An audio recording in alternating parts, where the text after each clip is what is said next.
All right. Good morning, Haley. How are you this morning? Good, how are you? I'm excellent. I'm super excited about talking to you today. It's always fun getting to know some of the athletes that we work with and their journeys. And you're such a young athlete, so I'm really intrigued about hearing how it is that you got to where you are today. So, where are you physically today? Are you in Calgary or? Yeah, I'm in Calgary for training right now. Okay.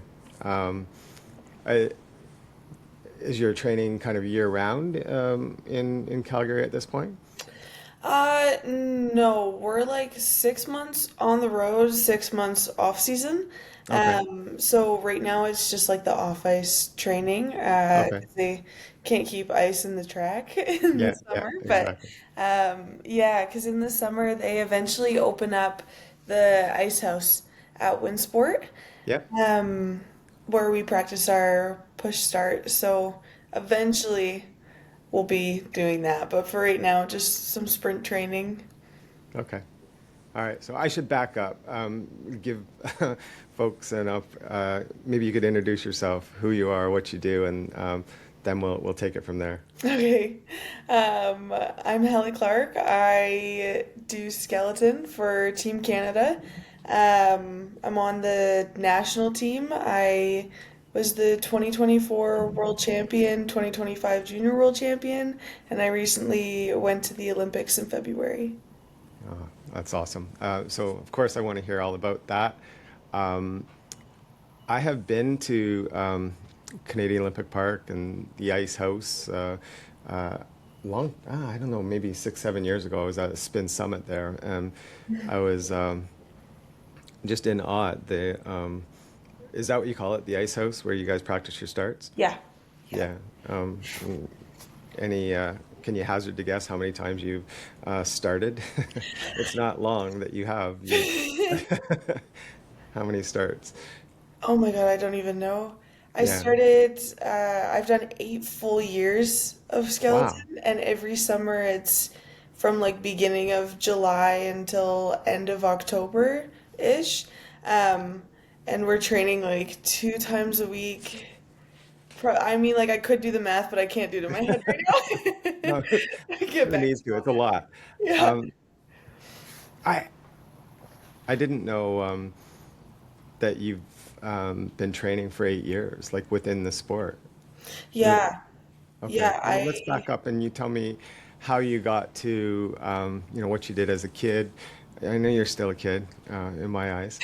Uh, um, what did you do early years, and then how you got involved in, skeleton, and then a little bit about that journey, and anything you want to add, like kind of along the way. I know there was some huge highlights. 2024, being a world champion. I'm really intrigued and I want to discuss that a bit. And then, as another world champion as a junior in 2025, and then your time at the games. But I always like to hear on how people got to where they are. So maybe you can kind of share that as we go through. Yeah. So I grew up as a figure skater. Okay. My mom was a figure skater. She was national level in Canada. And then my dad was a hockey player. So it just made sense that we were on the ice as Yeah. kids. You know, my brother played hockey. Um, and yeah, I think I stopped that when I was around 12. Hmm. And then did a bunch of school sports, like every school sport you can think of. Okay. And then when my family moved to Calgary, because I lived in the US for a while, Yeah. family moved to Calgary, and I happened to just be walking around Winsport, and Okay. I saw a learn to push sign, and I was like, I have Really? no idea what this sport is. I had to Google it. And I was like, well, one, it sounds super Canadian, like sliding head first down ice. Yeah. And it was another ice sport. So I was like, yeah, you know what? That's I'll give it a cool. try. Yeah, and then I just kind of kept with it. The actual track in Calgary was still open the first year that I slid. Otherwise, like I probably wouldn't have even started the sport. Okay. So you mean like the actual bobsled skeleton track? on the, Yeah, yeah, okay. yeah. It unfortunately closed in 2019, but this was like the 2018-2019 season, Okay. was my first year. Okay. Um, I'm super intrigued. I just started, a sport, rowing, Mm. last June, and I've kind of fallen in love. And it was a learn to row. There was kind of some, I'll say signage. We knew about it. Learn to row, and I know what it's done for me on the rowing side. Um, so learn to push, learn to slide.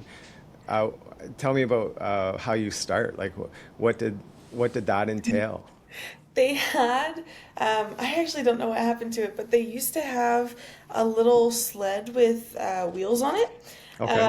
And then we would just like learn the basics of position of how to actually push it and safely get on the sled. Okay. Um, and we did that a few times off the ice, and then you start with like a two-handed push instead of Yes. the one hand. And you end up only taking like three steps before you get on it, and Okay. then there's someone on the other side to catch you Wow. to help you turn around. But yeah, and then the actual like sliding part on the track, you only start about like halfway up the track. Okay. It's at one of the luge starts. Okay. um I crashed my very first time down. Not my best Wow. ride. My poor parents, really. But they slowly work you up the track. Wow. Wow. Is it like when you first start? Is it kind of a standing start? Like you just kind of, you don't propel yourself and you just kind of coast and gradually get momentum, or how does that work? Yeah, like when you're going from the luge starts, because the bobsled and skeleton start has grooves where like Yeah. you put the runners of the sled. Mm-hmm. Those starts don't have them. So Okay. you lie down on the sled and someone just releases you. Okay. Yeah. I mean that seems like a better progression than kind of full on. So Yeah. that's interesting. Were you a were you did you do you characterize as a daredevil? Like I mean, head first sport where you get up to 120K or more an hour. Like it seems mm, I don't even know the term. I know that I would have a hard time A doing little that. So were you a crazy. daredevil?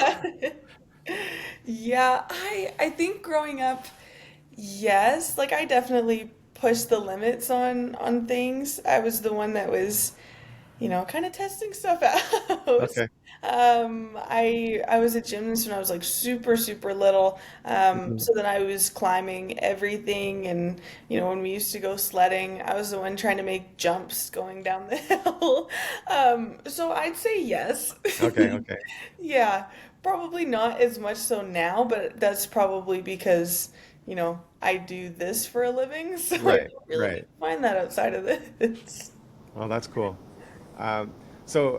Your gymnastics must have played a role in allowing you to be, I think everything that we do prepares us for who we are now and what we do. I think the gymnastics must have done that, like kind of your core strength and everything involved with that. Yeah, gymnastics and figure skating, like the body awareness that came from Okay. it.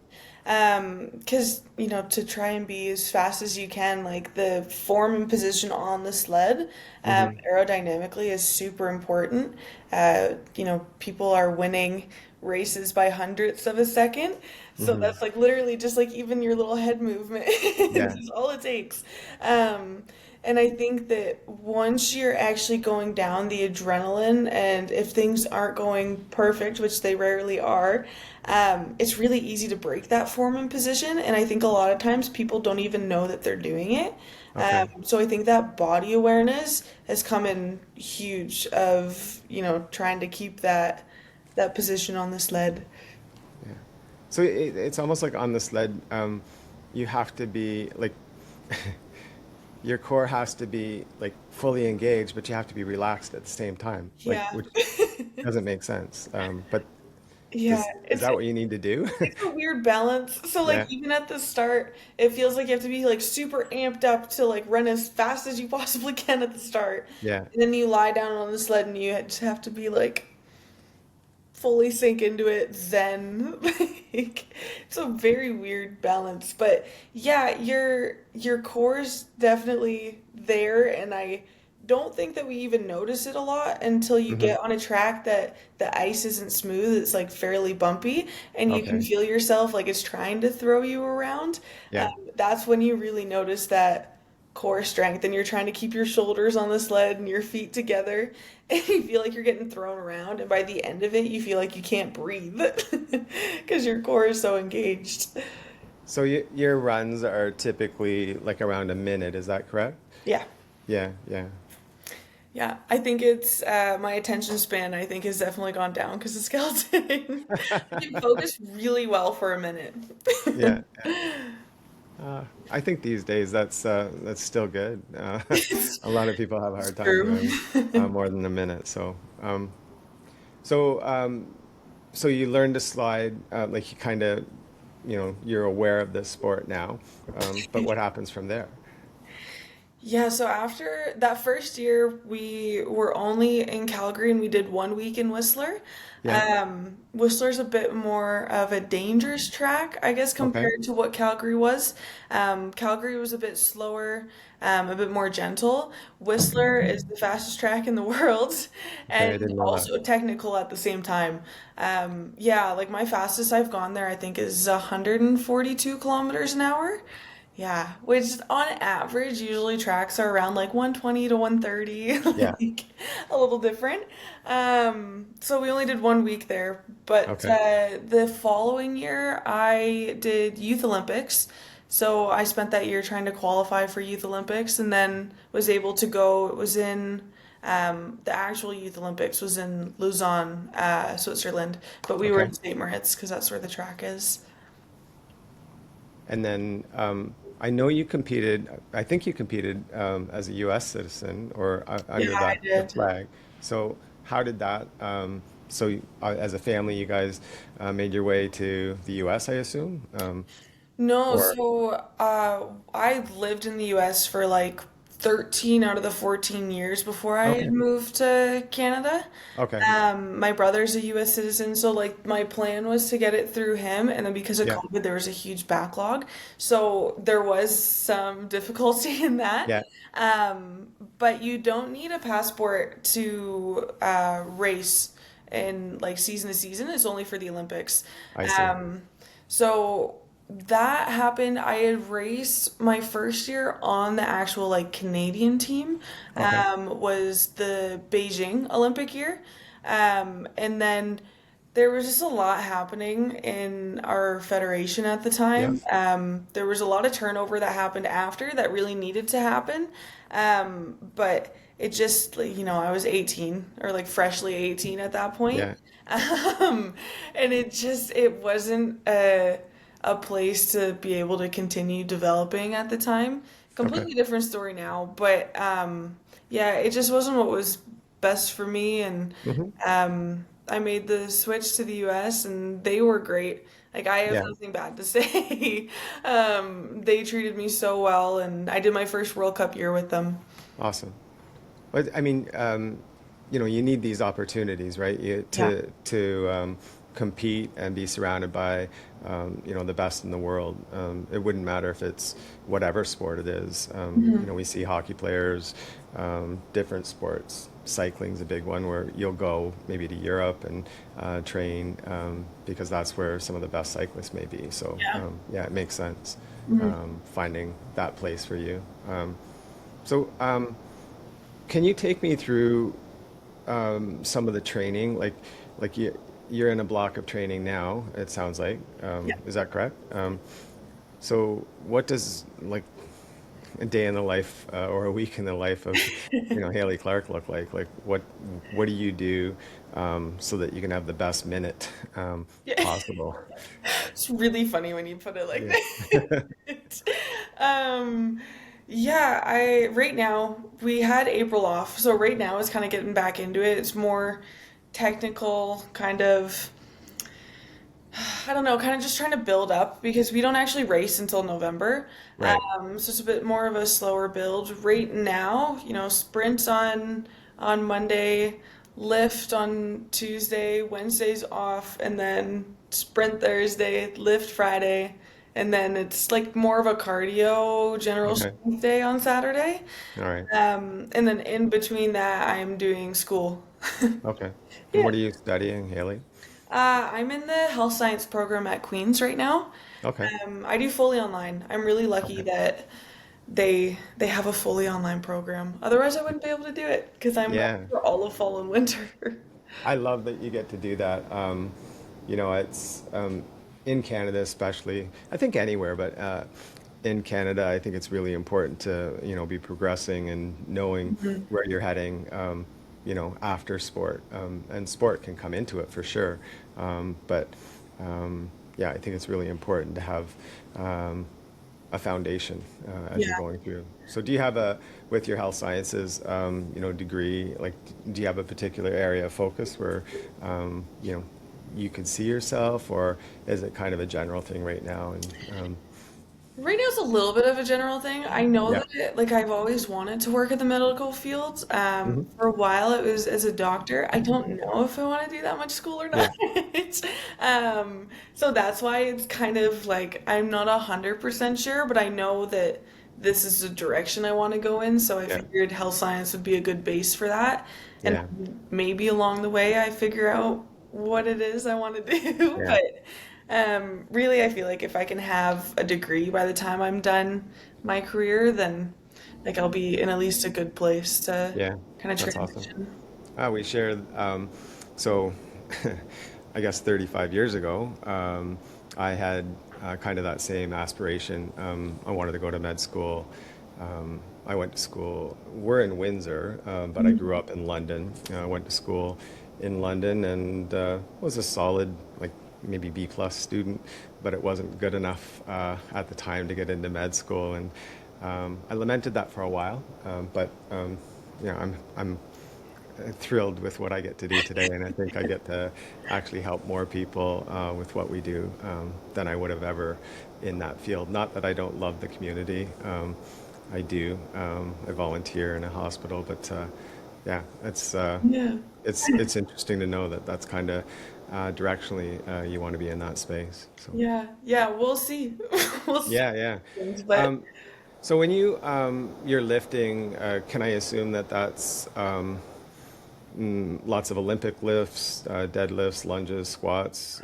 yeah, all that Yeah, type of stuff. It's all the like power, force, speed, yeah, everything for the start. okay, There's always like core stuff in there, but like the yeah, main thing is really for that explosiveness at the start. yeah. So when you're doing you're in the ice house, you're practicing your starts, your sprints. Um, like, are you able to translate? Like, what's the difference between, oh, that was really good, and that wasn't the best start? Like, what's the difference in, like, it's tenths of a second, isn't it? Like, at that Yeah. point? Yeah, it's honestly sometimes even like you want to be under a tenth of a second back from like whoever's the fastest. Yeah, Um yeah, it's I don't know, I think, that initial off the block is a really big piece yeah, to like be able to properly build and not kind of, if you fumble the first few steps, you're just trying to get it back the rest of the yeah, way. yeah. A lot of it, again, because it's short, but also like a really awkward running position because no one runs bent over. Yeah. It's a lot of that stability and like being able to put that force forward instead of like leaning on the sled is a big one. Hmm. And kind of that turnover over the what we call the crest, like where it starts to go down. Okay. Um, it's like a lot, but also in such a short amount of time. Yeah. But it's Um, critical. It's it crucial, right? is, and it's like a highly technical thing. Everyone starts to look a little bit different. Everyone kind of goes Yeah. off the block different. Um, but yeah, no, it's a really critical piece of the actual like time at the bottom. They say Hmm. that about a tenth behind at the start is like roughly three tenths behind at the bottom if you Okay. were to do the exact same thing down the track. Right. Makes sense. Okay. So it's hard to come back. It's really hard, yeah. Yeah. Um, I'm I just a thought about equipment came into my mind because Mhm. when I watch the games, um, Germany has dominated bobsled like for such a long time, and I've always felt like um, it's twofold. It's because they have the best sleds and best technology, and because of like they just have a. It's in their. I don't know if it's in their blood as a whole of Germany, but they just Yeah. seem to really embrace the sport. So there's Mhm. probably bigger numbers of people that Yeah. want to do it, and they have a. I think they're bang on their equipment. How much does equipment in skeleton play a role versus like from team to team? It plays a really big role, Does it? and I think that we're seeing that more and more. Okay. Um, in Canada, like we're definitely trying to put a lot of work into that because I think Hmm. you can see, when your run looks pretty close to the same, but like your time is way different. Okay. Okay. It is a really big piece, I think, between the runners. So like there's little grooves on our runners on the Yeah. back half of them. And you change the runners depending on, the weather, the temperature, the Okay. actual like track itself. Um, so that is a piece of it, but I think the actual sled we're starting to see there's definitely a bigger gap between programs. Okay. In Canada, it's been a little bit tough because it's a little bit more expensive and we don't have as much funding as some of these other Right. countries to do the research behind it. Yeah. So, that has been a bit of a challenge, but I think that we're on the right track. Yeah. But it So, really does. It's like okay. you can see the difference. I think that was definitely a thing at the games this year too. You could see quite a bit of a difference. Okay. Okay. Um, I was interested when you said, I can imagine like the starts and the sprinting work that you do, lifting, that training. What do you do for cardiovascular? What do you do to train those systems? Recently, I've been on the bike a lot. Okay. Not my favorite, but Yeah. it's a little bit less impact, so I'm not Yeah. at as high risk of injury doing it. It's a lot of honestly like sprint work, but for the purpose of cardio, like we'll do Right. because we only run like 20 meters at the start, Yeah. but we'll do like up to 60 to 80 meter sprints. Walk back, rest, which it's not as intense cardio as other sports, I'm aware. Right. For us that only run 20 meters, it's a lot. Yeah. Yeah. But it's definitely more like sprint based Yeah. things. Yeah. For sure. And when you're riding, I'm just curious, is it a road bike, mountain bike, gravel? What do you do? Oh no, it's a stationary bike in the gym. Oh, okay.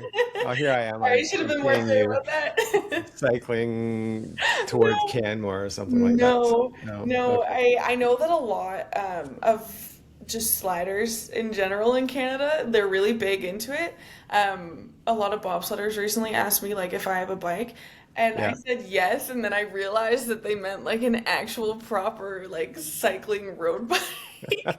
I bought one off of Facebook Marketplace for I think it was like 20 or 30 bucks. It's from 1992 and it has one speed. Nice. Yeah, that's all I need, All but you need to do is spin. Yeah. yeah. Oh, that's cool. Um, so when you so you came from the U.S. program to the Canadian or the yeah U.S. to Canada program, and you're progressing. Was and don't take this the wrong way. Was 2024 a surprise to be the world champion? Um, Yeah. like, like that's incredible. You were what, 20? 19. 19, and that's probably still the youngest Yeah. world champion. Like, Yeah, it was the youngest by quite a few years. I want to say like at least 6. I could yeah. be wrong, but I think So, yeah. how does that happen? Great question. Ask myself that all the time. No, yeah, it was a surprise to everyone, including myself. Um, I look back and I still kind of like chuckle at it sometimes because Yeah, it shouldn't have happened. Like it yeah, shouldn't have made sense, but everything just clicked all at once. Yeah, that year was a really hard year. Our program, I came back to Canada because my personal coach was named head coach, and yeah. all of the people in our federation that had left, like they had brought great people in. Our program is amazing now, but we definitely went through some growing pains. Okay. And that first year, it was tricky to kind of figure out, as a team, we had to figure out who we were, Yeah, and there was just a lot going on behind the scenes. And I mean, I was 19, so like I'm still trying to figure out how to like cook for myself and yeah. Unreal. all of the life things. And it was the first time that I was away. Like my mom traveled with me the first 2 years Yep. quite a bit. And it was definitely the first time that I was on my own as much as I was. Hmm. Um, so a lot happening. I had a lot of medical issues going on that I probably should have missed races for, but I was stubborn and Yeah, kept going. I was in the hospital at one point in the beginning of the year, so everything leading up to it, like it didn't make sense. And then when we were at the track training, like right before World Championships, yeah. I there was like one corner, and they call it corner zero because it was added on after. Right. It was the only corner in training that I was like, I can't figure this out. Everything else I felt so confident about. Yeah, And like I don't think even now I've had that same feeling on a track. I just like it was like time slowed down even more than it already does when we're on the sled. yeah, I knew what to do exactly when, and I just felt so confident about it. Eventually figured out corner zero, like the last run of training. yes. But the first run to cross the line, I was in second after the first run, and then held first for the next three runs. And even just like looking up, and I was like second, I was like, whoa, okay, like this is where we're at. I think a big part of that success was also just the fact that in my head I was just like it was my second world championships. I was happy that I qualified and Yeah, that I was competitive again because of all the issues that happened earlier. yeah, Um, that I kind of had nothing to lose, and I think yeah, that that is something that I need to go back to. I think there's a lot higher expectation on myself that yeah. I have since then. If I was able to do that, but yeah, I wondered about that. yeah, Like you'd be, I don't know if you'd be loose, but there's, as you said, there's no expectations. hmm Um, After first run, seeing your number two, it's like, whoa, that's pretty yeah, cool. That's exciting. yeah, Um, and I would imagine that the pressure probably started to mount, like when you're doing your third and fourth run. yeah, Um, you know, you're kind of we're always dreaming about yeah. outcomes, but like, oh my gosh, Yeah, this is yeah. It possible. was like I was imagining myself on like the podium and then being like, Right. stop, like come Yeah. back to what I have to do Yeah. here. What a lot of people don't know either is like in our races, is a little bit different in World Championships and Olympics because it's four runs, not two. Hmm. But in races, that final run, they go from last to first ranked. Yes. So you're in the start house, and there's like by the end, it's just you, and that is a really like weird feeling. Hmm. And I feel like that pressure as more and more people are leaving, it Yeah. like builds because you're just like, oh, okay. And they have like the times in the Yes. start house, they have the live stream. So like even if you're trying not to look, occasionally you look, and you're like, okay, like the ice is way faster than it was, and I have to figure out if I can do this. So yeah, it's a whole different feeling. That's incredible. Mm. Um, the corner zero, uh, like, for corner zero, probably the whole thing. There has to be. I really believe in visualization, um, and you guys must do that all the time. Yeah. like you've probably gone down like Cortina, like the track in Italy, you went down a million times before you ever went down it. Like, you visualize.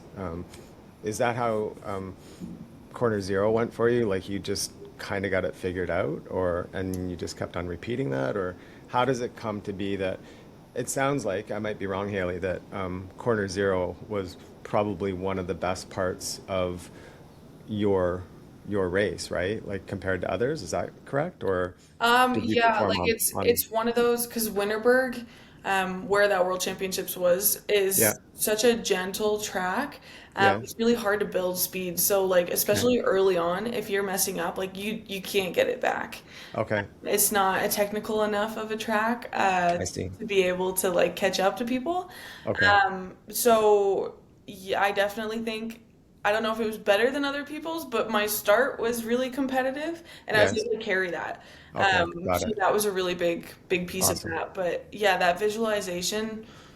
That's we only have so much time on a track. Yeah, Even in like any given race week, you have 6 runs down a track before you race, which is nothing. The track yeah, changes all the time. Every yeah, track is different. So that visualization, you're doing a ton before and then a ton after, and probably on the plane before you even land in the country that you're going to. Like yeah. there's a lot. And your mom was there, was she not? So tell me about that moment when you kind of look up, you realize what happened. Did you see your mom first? You have a result first? Like, tell me Yeah. about that. I saw my result first. I was tied for first after the third run, and the girl I was tied with still had to go. So I didn't know Oh, that I won, but okay. I knew that I at least medaled. So like the worst I could do was second, which Okay. is crazy. Yeah. Um, and I had, they call it the victory roll. After the last corner, it's faster not to steer because it's going uphill, but a lot of times that's why people like flip on their back at Okay. that last corner. So I did that and I didn't make it all the way up the outrun, so I had to walk up. So I didn't see her immediately. I saw my time first. But they make you like stand there and you have to wait for like the replay to finish so the camera's on you. And Yeah. as I'm like standing there waiting, I look over and she's like bawling her eyes out. So then I start bawling my eyes out, and it was just such a special moment to share because, like, I mean, she's given, like, both my parents have given everything for me to be Yeah. able to accomplish my goals in skeleton, my dreams. Yeah. And she's taking my calls that year in like the middle of the night for her because of Yes. time change. She's taking my calls in the middle of the night. Like she's helped me through all of it. So it's really special to share with her and have her there. That's cool.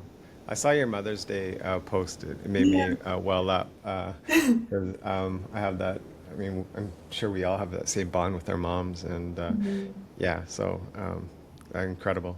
Yeah. Yeah, so sweet. Um, so then the next year, I think it was St. Moritz, was it? And Yeah. you competed as a junior. What goes into that? Is that like there's so much space in senior versus junior? Like I have no idea how that would work. That It's just based on age. That's okay, it. Because a lot of okay, people were surprised that I could still compete in juniors. yeah, But it's based on age. So like next year's my last year as a junior. okay, I still I'm still junior. okay. Um, yeah, because it's under 23. You can be 23 if you turn 23 like within the season. I see. My birthday's in April, so it's Okay, just my last one. But yeah, it's just based on age, okay, and it's something that I think if like you haven't experienced a juniors, like sometimes it seems kind of silly. Why would you miss a World Cup for it? yeah, Um, but there's something really special about a sport that like traditionally it's moving very far away from this, but traditionally it's been like a sport you start after university, at least in Canada. So right, for probably until like 2 years ago, I was still the youngest on the team. yeah, Um, and I didn't really get a chance to slide and kind of work my way up with people around my age. I've, never had a female teammate that I've roomed with within 10 years of my age. Like, there's quite a bit of a gap. Um, Yeah. I've roomed with someone 20 years older than me. Like, it's a big gap. So juniors is really, it holds a special place in my heart Yeah. because it's Awesome. with a bunch of people that understand what you're going through and Yeah. you can relate to and talk about. The amount of times I've talked about like on tour of property tax and having kids and like 18-year-old me is like I haven't really thought about it like so I it's hadn't considered that. I yeah know it's those Jane phrases has been a that big make a big part of difference. like having her as a mentor has probably been incredible. Yeah. And I know you've offered much to her in your, probably your youthful approach. Talk to me about that relationship, how it's been, I guess, mutually beneficial. Yeah, I think she definitely, like, the games especially, prepared me better than anyone. Just even from, like, the little things of, bring vacuum seal bags for your, like, all of your gear. Yeah, But no, like, she was great in helping me prepare, but even on tour, um, she's been there. She's done that, yeah, And a lot of this quad, it was still firsts for me. yeah, So I definitely like I brought that excitement because it was my first time doing yeah, a lot of these things or even just kind of touring around different cities if we have time. But like she's been to them 1,000 times. yeah, So I think it was a good balance of, I was trying to keep the fun in it because I was yeah, having fun. It was my first time of doing it. course. Um, and she was kind of helping me navigate those highs and lows. Awesome, awesome. So I know, maybe I don't know. I would suspect that you were hoping for a better outcome in Italy. Is that correct? Yeah. Yeah. And it started off, I guess, with a couple runs that were not, you know, not exactly what you wanted.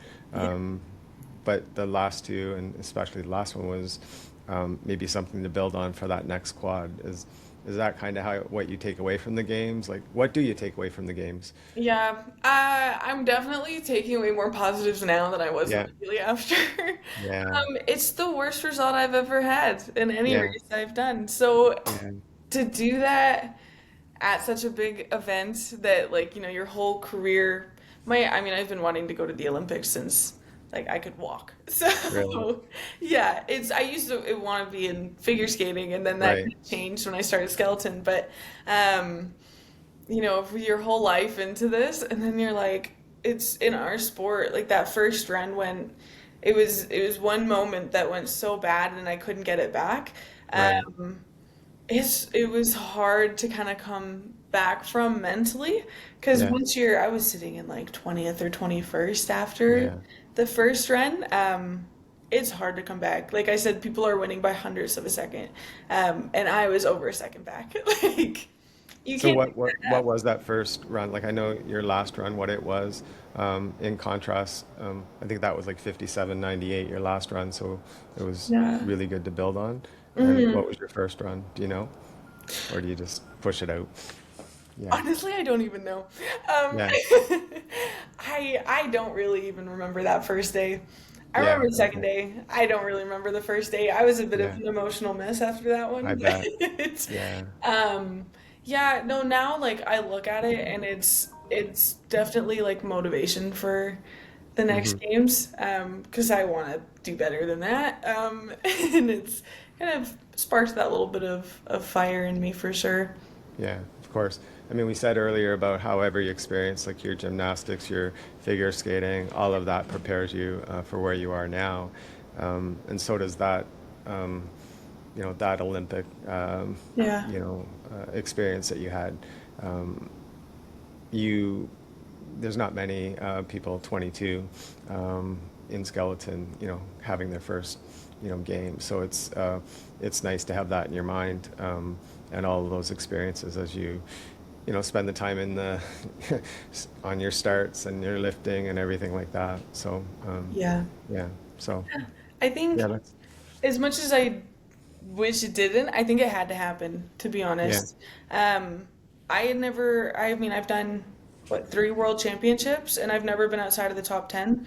yeah, Um, so I haven't really had to try and experience like that coming back really yeah, because I've just always like in those kind of been in a fight for the medals or in a fight for the top 10, yes, which is very different than fighting to be in the top 20. yeah, Um, so I think mentally like that needed to happen, and I think it was an experience I had to have yeah. to kind of be able to build on. Yeah, I mean, of course, the physicality, the technical, the mental of getting down the track, you've demonstrated that you can be, at the top, and like these experiences will just help you, because it is a bit of a different experience. No matter what Jane prepared you for an Olympic Games, you can't actually experience that until you experience it. So Hmm. um, there's many a athlete that has um, been near the top and not had the games that they wanted, because it's not just about how physically prepared you are. There's like Yeah. all the things and kind of blocking out A the hundred. magnitude of the Olympics. Yeah. And I thought that I'd be more prepared than some people in their first games Yeah, because I experienced that like post world champs, like the media and everything. yeah, But yeah, it's still so different. Like I was hmm, prepared for that, but then I wasn't prepared for like just the environment of the Olympic Village. hmm, Like there was some drama around our team too, so that was like an extra little thing. And then okay, there was no way to like truly prepare for that. yeah, Even as silly as it sounds, like the pin trading, you can't prepare for people like you feel like you never have a chance to just kind of sit there and like come down from something. Like yeah, volunteers are coming and asking you for pins. Like it's a constant thing yes, that I just those environment things I just didn't think about because how would you know? yeah, yeah. Back before you went down the track, tell me what it was like to walk like the opening ceremonies and then seeing mom and dad there. Like, tell me about all of that. It was so cool. Yeah, That was I think the highlight of the games for me was yeah, opening ceremonies. It's also something again I've watched since like I yeah, before I could remember. So to me, that was like one of the things for the games, and I was really happy that we got to do it because we weren't in Milan, but they had all of those different yeah. ones, and we walked the same route that they did for I think it was the 1956 Olympics, Okay, that were in Cortina.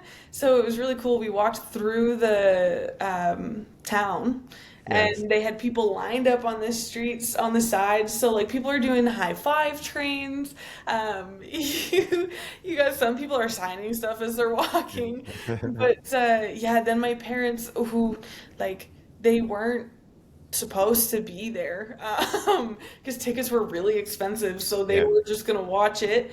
But one of the volunteers, her daughter goes to the University of Alberta, and she let them in. She's like, okay, like when Canada starts to walk, you can go down, and then right after they go, you have to come back up. oh, that's So amazing. yeah, so they just got really lucky. It was my parents and my grandma were able to go down, and yeah, I happened to be on the side that I saw them and got to hug them. So it was so special. Oh, I'm so happy that you had that. That's incredible, incredible. Tell me about, so you come home. Um, I've done nothing like you've done, as far as like on the world stage or anything, but I've done, different events, and maybe I trained for a year and then after the event, whether it was great or not, I would have a little bit of hangover, if you will. Like I was a little bit down, blue. Yeah. Um, did you go through some of that coming home? Yeah, for sure. Hmm. I took, I think, a week I stayed in Italy with my parents, so we Okay. went to Rome and Venice. So that kind of like prolonged that a little bit. Yeah. But by the end, I was like, I just want to go home. Yeah. I had 2 weeks that I really didn't do anything. Um, I finished up, I had like one course left that Yep. I was taking. I only took one during the winter term, but I Hmm. still like had a little bit of that, so it gave me something to do. But otherwise, like I'm pretty sure I slept the majority of those 2 weeks. And then we still had nationals, so then I was like out to Whistler. But yeah, no, it took a little bit, I think, of just kind of like a whoa, okay, so that happened. Like, what do I want now? Like, Yeah. Yeah. what am I doing for the next 4 years? Am I gonna do Yeah. this or? So there was, I think, the first few weeks, like there was no thought like that. Hmm. I was like, I'm not thinking about anything. Yeah. But yeah, then by the time like we got out to Whistler and like talking to some of my teammates, I'm like, yeah, like I don't know, it's just a weird. It's like it's a different feeling, you know, Yes. like you achieved a lifelong dream, and you're like, oh, Hmm. what now? Yeah. So, yeah, And I know you got a new tattoo.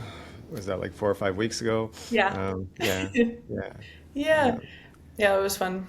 Awesome. Awesome. Um, we're actually next week. Part of our team is going. I don't know if you know, we're part of Volleyball Canada, and there's a big volleyball tournament out in Calgary, Oh, Youth Nationals. We're there for about 12 days, and I would love it if somehow we could come to the center, and you kind of show us around. So maybe we can arrange that if it doesn't conflict with your training, and that's even yeah, allowed. So I've been at the center, but not for a long time. And I was telling one of my team members, Lauren, that you know, I wonder if there's an opportunity to go. So yeah, if we could work that out, I'd love that. yeah. That would be awesome. I didn't know that they were having nationals in Calgary. Yeah, so it's youth national. So I think it goes from, I don't know if it's U13 all the way to maybe U18. And it's a spectacle. It's massive. There's Yeah, 18,000 kids will play over the 12 days. Like it's that's insane. amazing. Yeah, so it's yeah, it's a lot for us. Last year, Lucas and I went. There was two of us. This year, Lauren's going to join us, so we have a little bit more uh, That's good. I was like, bandwidth. that's like 18,000 kids versus like the three of you is like, Plus their parents, right? So oh my gosh. on average, they have about one parent per, and yeah, it's kind of three mini tournaments. So 4 days, then a new cohort comes in, then another on the on day 9. So it's great. It's a lot of fun for us. But I'd love it if we could come and see you. Yeah, So yeah, that would be we could. awesome. Yeah. So I usually, at this point, I love getting to know.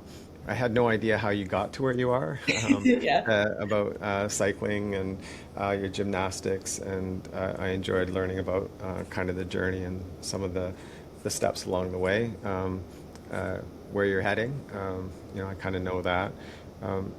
If there's some inspiration or some advice that you could give someone that's on their journey, you know, what would you have liked, or Mhm. maybe you can't even answer it that way.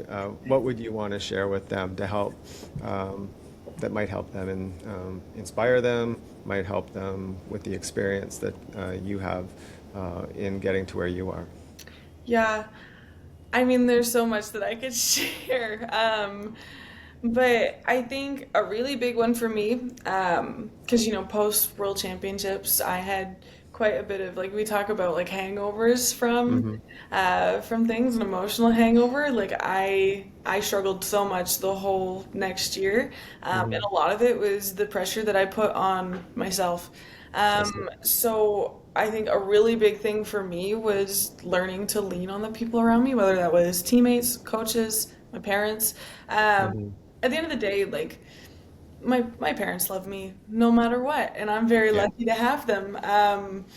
It, I felt like I had to achieve a certain result um, in order to live up to some expectation. There's no expectation other than your own. Yeah. So I think that leaning on them and sharing that with them was such a big thing for me. Hmm. Um, and I also think that, that feeling like I had to live up to something. There's something I worked with my sports psych on, and it was the perspective. So I felt like an underdog going into 2024. Right. But then, going into 2025, she's like, well, why couldn't you be an underdog now too? Like, people don't expect, it's really hard to win like back to back for a reason Hmm. because of all of this outside noise. Um, Yes. so I think that perspective of you can always be an underdog. You're an underdog now because no one expects you to win twice.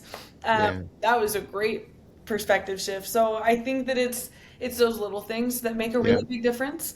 But that's what I wish I would have known earlier in my career. Yeah.